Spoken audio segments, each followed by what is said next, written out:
पहला तो આજની આ પ્રેસ વાર્તામાં આપ સૌનું પત્રકાર મિત્રોનું હૃદયથી સ્વાગત કરું છું। ગઈકાલે આમ આદમી પાર્ટીમાંથી રાજીનામું આપ્યા પછી ઘણા બધા તર્ક વિતર્કો થયા। ઘણા બધા લોકોના મનમાં એક સવાલ હતો કે રાજીનામું શા માટે આપવામાં આવ્યું। ઘણા બધા લોકોએ સૂત્રો દ્વારા મળતી માહિતીઓ સાચી અને ખોટી ક્યાંક ને ક્યાંક પીરસવાના પ્રયત્ન પણ કર્યા। ક્યાંક ને ક્યાંક ખેડૂતોના મનમાં પણ એક શંકા ઉપજી ખરેખર વાસ્તવિકતા શું છે, શા માટે રાજીનામું આપવું જોઈએ।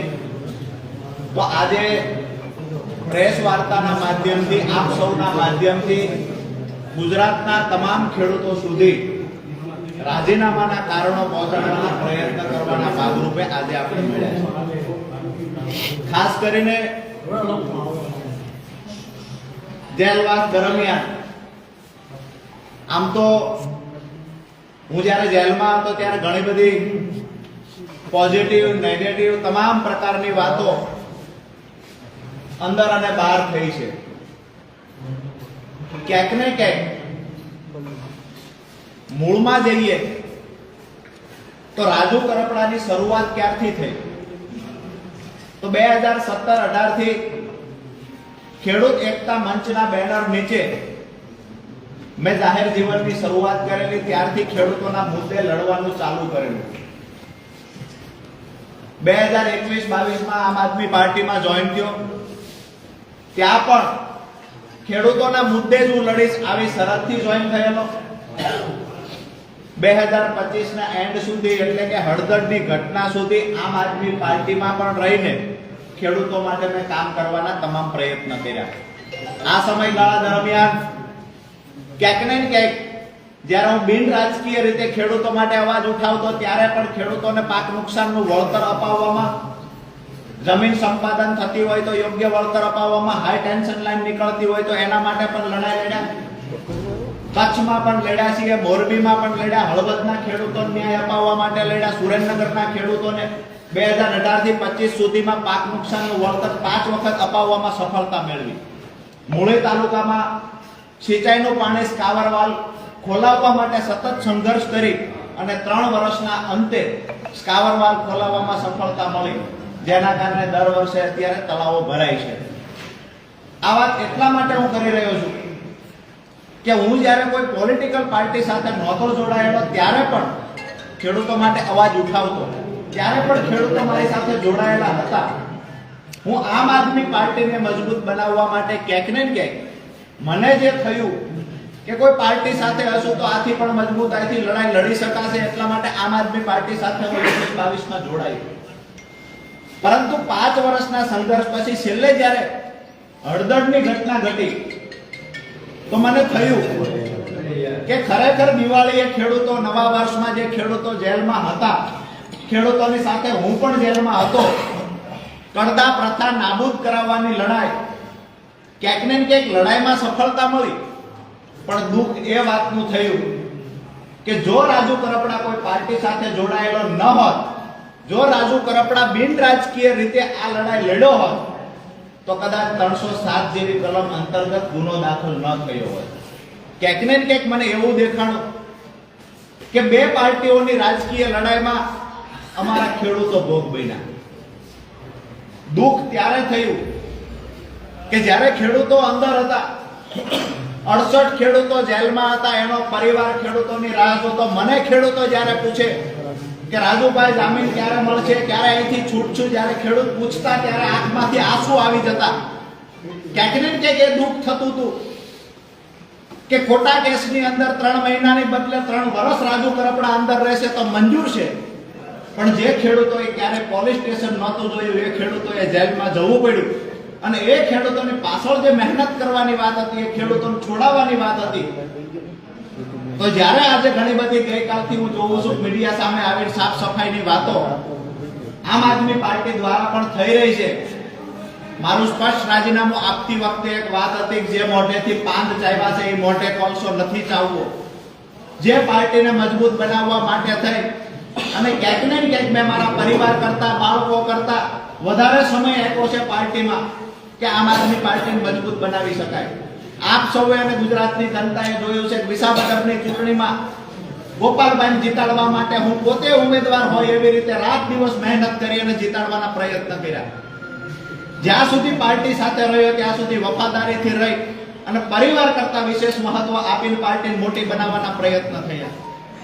પરંતુ હું જ્યારે જેલમાં ગયો અને જે મને કડવો અનુભવ થયો કે પહેલી મુદત હતી અમારી 27 તારીખે, જે દોસ્તો તર્ક વિતર્ક કરી રહ્યા છે, જે સફાઈની સુધિયાની વાતો કરી રહ્યા છે, અને ટૂંકમાં કહી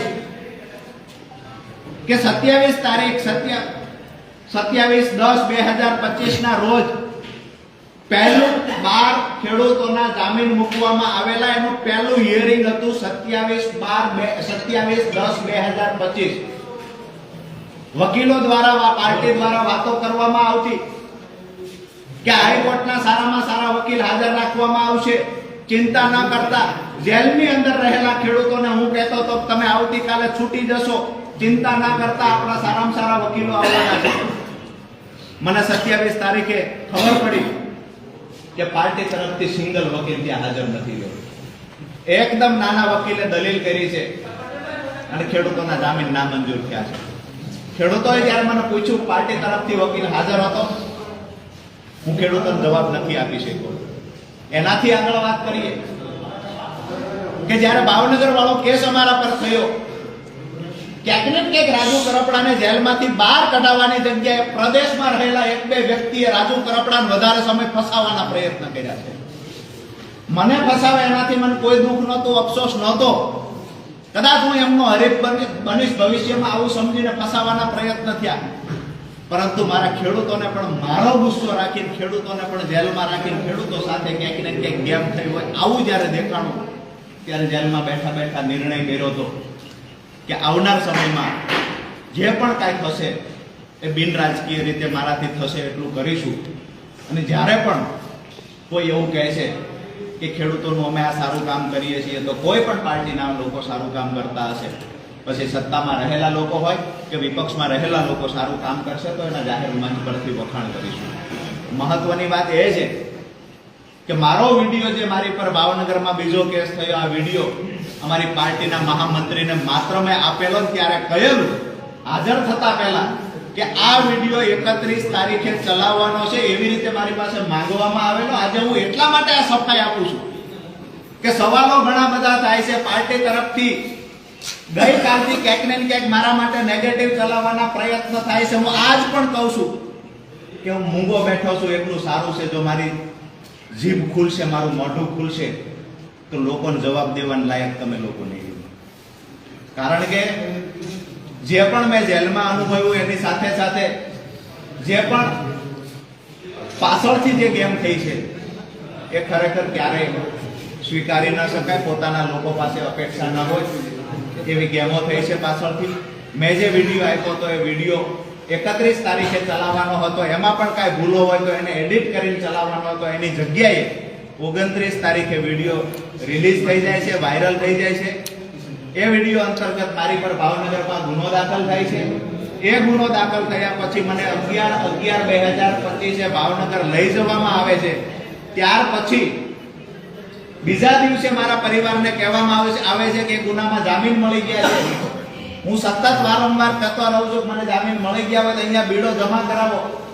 મને 30/11 ખબર પડે છે કે એમાં જામીન નથી મળ્યા, પાર્ટી ખોટું બોલી રહી છે. મેં કહ્યું કે હવે ફરીવાર સેશનમાં જામીન મૂકો. સેશનમાં જામીન મૂક્યા. 4/12/2025 જામીન મૂક્યા. 4 મુદતો પડી 18 તારીખ સુધી, એટલા માટે કે અમારા તરફથી કોઈ વકીલ ત્યાં હાજર નહોતો. વિષય એ છે કે કાયદાની વાતો કરી, કાયદા કથાઓની વાતો કરી અને લોકોને સલાહ આપનાર વ્યક્તિ જ્યારે પાર્ટીના પોતાના પરિવારના લોકોને જ્યારે કાયદાકીય રીતે માહિતીની જરૂર હતી, કાયદાકીય સલાહની જરૂર હતી, ત્યારે મૌન થઈને બેઠા છે. ક્યાંક ને ક્યાંક વધારે સમય અંદર રહ્યા હોય તો મને એવું દેખાય છે કે પાર્ટીના અમુક પ્રદેશમાં રહેલા લોકોની નિષ્ક્રિયતાના કારણે અંદર વધારે સમય રહેવું પડ્યું છે. જે મદદ કરવાની હતી ત્યાં મદદ કરવાની જગ્યાએ ક્યાંક ને ક્યાંક નુકસાન કર્યું છે. એટલે મેં નક્કી કર્યું છે કે બે રાજકીય પાર્ટીઓની લડાઈમાં ખેડૂતોના થતા કામ અટકી રહ્યા છે, તો બિન રાજકીય રીતે ખેડૂતોની સાથે રહીએ અને આવનાર સમયમાં ખેડૂતોના કામ કરીએ. વિષય એ છે કે કોઈ લોકો ગઈકાલથી એવું પણ ચલાવે છે કે રાજુ કરપડા ઉપર કોઈ એક કેસ છે, 2 કેસ છે, જેના કારણે રાજુ કરપડા ડરી ગયા. આ કેસ 10 વર્ષ જૂનો કેસ છે અને ત્યાર પછી હું જાહેર જીવનમાં આવ્યો ને ડંકાની ચોટ પર હળદરના કાર્યક્રમ સુધી હું લડ્યો છું.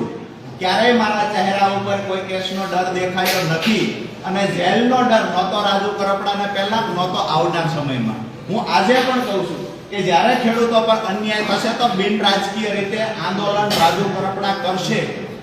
જ્યારે પણ ખેડૂતોનો અવાજ આવશે કે અહીંયા અમારે મદદની જરૂર છે, તેને ખંભે ખંભો આપવાની તૈયારી રાજુ કરપડાની છે.